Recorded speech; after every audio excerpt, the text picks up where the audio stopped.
1981 ஆண்டு ஏப்ரல் மாதம் 21ஆம் தேதி இந்த ஆலமரமாகிய விருட்சத்திற்கு காத்தாங்குடியில் விதை போடப்பட்டது.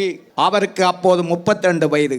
சட்டக்கல்லூரியிலே இருந்து அவர் 25 வயதிலே வெளியானவுடன் அவருடைய உணவராகிய பசிலே மஜீத் அவர்களுடன் இணைந்து கிழக்கிழங்கை முஸ்லிம் முன்னணி என்ற ஒரு ஸ்தாபனத்தை தோற்றுவிக்கிறார். 1977களிலே தமிழர் விடுதலை கூட்டணியுடன் தேர்தல் உடன்படிக்கை செய்து பல தொகுதிகளில் வேட்பாளர்களை நிறுத்தி அந்த மேடைகளில் தலைவர் பீரங்கியாக முழங்கிக் கொண்டிருந்தார். தமிழர்களுக்கும் முஸ்லிம்களுக்கும் உரிமை வேண்டும், சிறுபான்மை சமூகங்கள் இரண்டும் அதிகார பரவலுக்கு உரித்தானவர்கள், அவர்களுடைய மறக்கப்படாத உரிமையை வழங்க வேண்டும் என்ற கோஷத்தை மேடை மேடையாக முழங்கிச் சென்றார். ரஹ்மான் ரஹீம். அல்ஹம்துலில்லாஹி ரப்பில் ஆலமீன் வலாக்கிபத்தில் முத்தகீன் வஸ்ஸலாத்து வஸ்ஸலாமு அலா அஷ்ரபில் அன்பியாய் வல் முர்சலீன் வஅலா ஆலிஹி வஸஹ்பிஹி அஜ்மஈன். தோப்பாகிய தனிமரம் தோப்பாக்கியதா அஷ்ஷஹீத் MHM அஷ்ரப் அவர்களின் 24வது நினைவேந்தல் வைபவத்தில் தலைமை தாங்கிக் கொண்டிருக்கும் கிழக்கு மாகாணத்தின் முன்னாள் ஆளுநர், ஸ்ரீலங்கா முஸ்லிம் காங்கிரசின் பிரதி தலைவர்களில் ஒருவர், எனது நேசத்துக்குரியவர் MLA மிஸ்புல்லா அவர்களே, ஸ்ரீலங்கா முஸ்லிம் காங்கிரசின் தேசிய தலைவர், முன்னாள் நீதி உயர்கல்வி அமைச்சர், சட்ட முதுமானி, கௌரவத்துக்குரிய ரவுஃப் ஹக்கீம் அவர்களே, இங்கு சிறப்பு பிரதிநிதிகளாக வந்திருக்கும் விருந்தினர்களே, கட்சியின் பொதுச் செயலாளர், ஜனாதிபதி சட்டத்தரணி தலைவர் அஷ்ரப் அவர்களின் குடும்ப உறவினர், அன்புக்குரிய நிசாம் காரியப்பர் அவர்களே, இங்கே குழுமியிருக்கின்ற உச்சபீட உறுப்பினர்களே, தாய்மார்களே, சகோதரிகளே, இளைஞர் காங்கிரஸ் அமைப்பாளர்களே, நண்பர்களே, அனைவருக்கும் அஸ்ஸலாமு அலைக்கும் வரஹ்மத்துல்லாஹி வபரகாத்துஹு. பெரும் தலைவர் அஷ்ரப் அவர்களின் நினைவேந்தல் இந்த ஓட்டமாவடி மண்ணிலே இடம்பெற்றுக் கொண்டிருக்கின்ற இந்த வேளையில் அவருடைய போராட்டத்திலே இணைந்து பயணித்து ஷஹீதான ஒரு சிலரை இந்த இடத்திலே நான் நினைவு கூறுவது அரசியல் தர்மம் என்று நான் நினைக்கிறேன். மனிதனுக்கு மனிதன் நன்றி செலுத்தாதவரை அவன் அல்லாஹ்வுக்கு நன்றி செலுத்த மாட்டான் என்பது மறையின் கூற்றாகும். அதே போன்றுதான் வள்ளுவர் பெருந்தகை நன்றை மறப்பது நன்னன்று தன்றே மறப்பதே நன்று என்று கூறியிருக்கின்றார். ஆகவே அவர்களை நான் நினைவு கூற வேண்டும். 1987களிலே இந்திய படை வடகிழக்கு மாகாணங்களை நிலை கொண்டிருந்த காலகட்டத்தில் எம்முடைய கட்சியின் முக்கியஸ்தர் புகாரி விதானி அவர்கள் கடத்தி கொலை செய்யப்பட்டார்கள். அவர்களை இந்த மண்ணிலே நான் நினைவு கூறுகின்றேன். அதே போன்று எமது கட்சியின் ஸ்தாபக பிரதி தலைவர் ஒருவர் சட்டத்தரணி மொஹிதீன் அவர்களும் விடுதலை புலிகளின் கிளைமோர் குண்டில் குண்டுவெடிப்பில் கொல்லப்பட்டார்கள். அதே போன்று மட்டக்களப்பு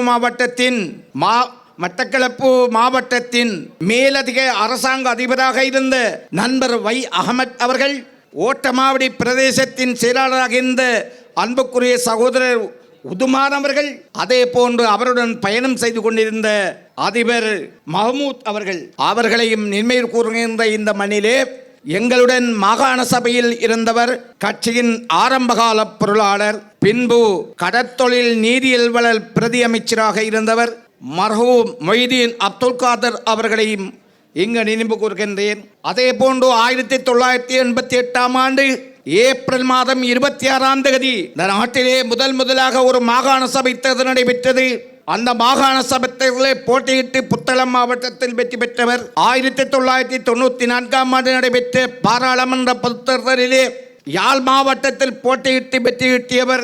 21ஆம் தேதி நடைபெற இருக்கின்ற ஜனாதிபதியின் வேட்பாளர்கள் ஒருவர் எங்களுடைய அன்புக்குரிய டாக்டர் ஐத்ரூஸ் இலியாஸ் அவர்களையும் இந்த இடத்திலே நான் நினைவு கூறிக்கொண்டு, பெருந்தலைவர் அஷ்ரப் அவர்களுடன் 15 வருடங்கள் பயணித்தவன் என்ற வகையிலும், இன்றைய நமது தலைவர் அவர்களுடன் 24 வருடங்களாக பயணித்துக் கொண்டிருக்கின்றவர் என்ற வகையிலும் சில விடயங்களை இந்த இடத்தில் பகிர்ந்து கொள்வது என்னுடைய கடமையும் பொறுப்பும் என்று நான் நினைக்கின்றேன். இந்த இடத்திலே இளைஞர்கள் பலர் குடியிருப்பதால் கடந்த கால வரலாற்று சிலவற்றை தலைவர் அவர்களின் இளமை காலத்தில் அவர் மேற்கொண்ட நடவடிக்கைகளை பற்றி சில விடங்களை எடுத்துச் சொல்லலாம் என்று நான் நம்புகின்றேன். 1981ஆம் ஆண்டு ஏப்ரல் மாதம் 21ஆம் தேதி இந்த ஆலமரமாகிய விருட்சத்திற்கு காத்தாங்குடியில் விதை போடப்பட்டது. அவருக்கு அப்போது 32 வயது.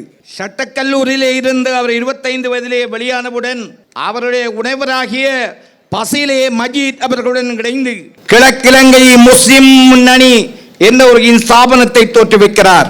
1977களிலே தமிழர் விடுதலை கூட்டணியுடன் தேர்தல் உடன்படிக்கை செய்து பல தொகுதிகளில் வேட்பாளர்களை நிறுத்தி அந்த மேடைகளில் தலைவர் பீரங்கியாக முழங்கிக் கொண்டிருந்தார். தமிழர்களுக்கும் முஸ்லிம்களுக்கும் உரிமை வேண்டும், சிறுபான்மை சமூகங்கள் இரண்டும் அதிகார பரவலுக்கு உரித்தானவர்கள், அவர்களுடைய மறக்கப்படாத உரிமையை வழங்க வேண்டும் என்ற கோஷத்தை மேடை மேடையாக முழக்கிச் சென்றார். அதிலும் ஒரு விசேஷம் என்னவென்றால், புத்தளத்திலே டாக்டர் இல்லியாஸ் ஒரு வேட்பாளராக நிறுத்தப்பட்டிருந்தார்.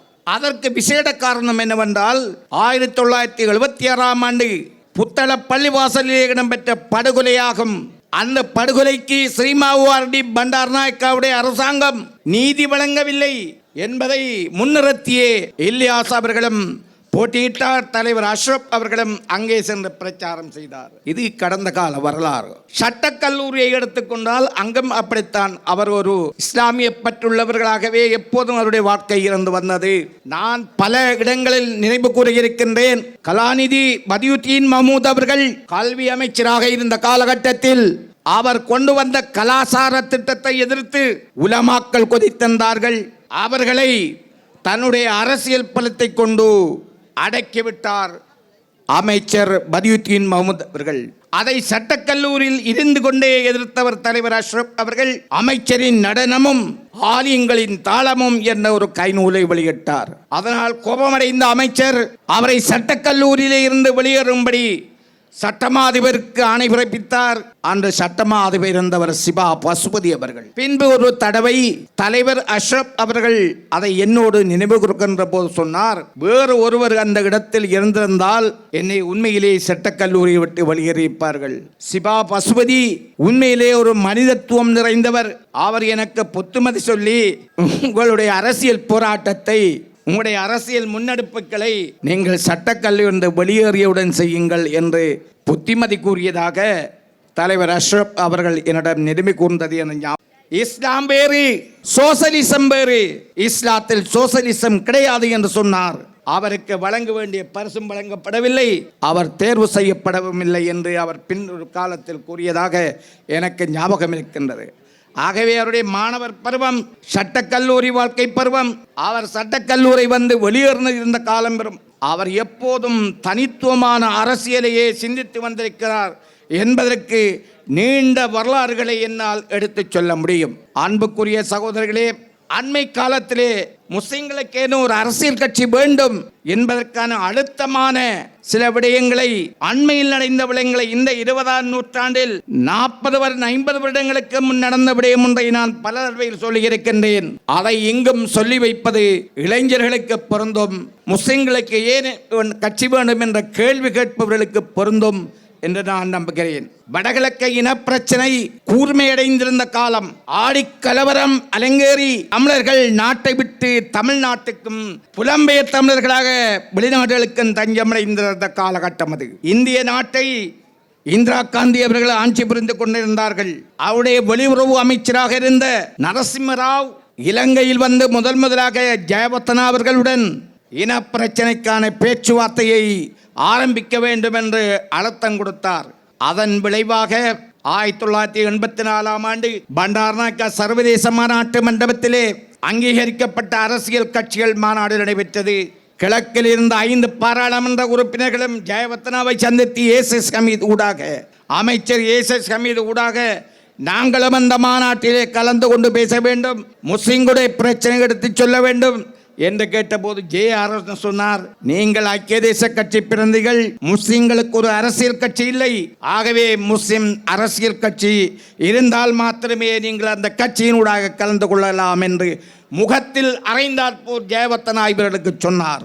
அதுவே முஸ்லிம்களுக்கான ஒரு அரசியல் கட்சி அமைப்பதற்கான போராட்டம் கூர்மையடைந்தது என்பதை இந்த நாள் இந்த இடத்தில் நான் கூறிக்கொண்டு, தலைவர் அஷ்ரப் அவர்கள் அவசரமாக 1986ஆம் ஆண்டு நவம்பர் மாதம் 29ஆம் தேதி கொழும்பு தமட்டக்குடை பாசா விழாவிலே இந்த அரசியல் கட்சியை ஆரம்பித்து முஸ்லிம்களுடைய பிரச்சனைகளை பேசப்படுகின்ற அனைத்து இடங்களிலும் முஸ்லிம்களுக்கும் ஒரு கதை இருக்க வேண்டும், சமாந்தரமாக இருந்த முஸ்லிம்கள் பேச வேண்டும் என்ற அவருடைய கோட்பாடும் கொள்கையும் கனவும் இன்று நிறைவேறிக் கொண்டிருக்கின்றது.